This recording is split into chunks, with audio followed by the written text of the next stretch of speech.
அப்பா பெரும்பான்மை மகன் சிறுபான்மையா? இதெல்லாம் இந்த மாதிரி பேச உங்களுக்கு ஒரு கூச்சமா இல்லையா? அறிவுன்னு ஒன்று இருந்தா அப்படி பேச்சு அளவியல. இது என்ன பைத்தியக்காரத்தனமா இருக்கு?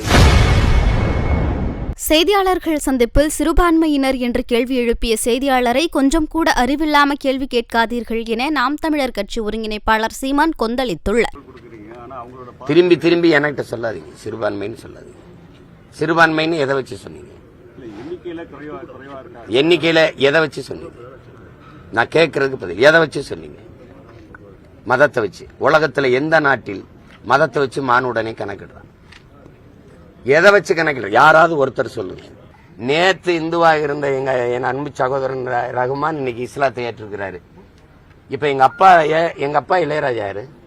நீங்க சொல்ற இந்து தானே? அவர் பெரும்பான்மை.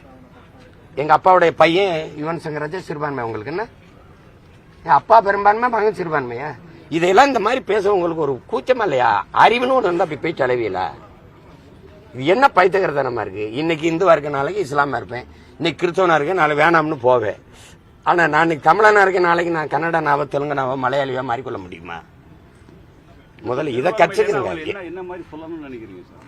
தமிழர்கள், நாங்கள் தமிழர்கள் ஒரு தேசினத்தின் மக்கள். என்னவா சொல்லணும்னா, எனக்கு முன்னாடி ஒருத்தன் கத்திருக்கான், கத்திருக்கான் எங்க அண்ணன் பழனி பாபா.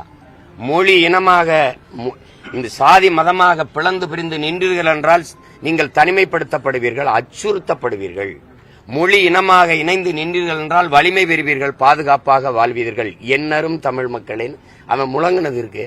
வேணா வலைவெளியில தட்டி பழனி பாபா ஸ்பீச்னு போடுங்க, வரும். பேச்சுன்னு போடுங்க, வரும். அதுல பேசிருக்காப்ல. நான் இப்பதானே பேசுறேன். எனக்கு முன்னாடி ஒரு முன்னத்தியர் கத்தி இருக்கு இந்த நிலத்துல. செய்திகளை உள்ளது உள்ளபடி தெரிந்து கொள்ள ரெஃப்ளெக்ட் நியூஸை சப்ஸ்கிரைப் பண்ணுங்க.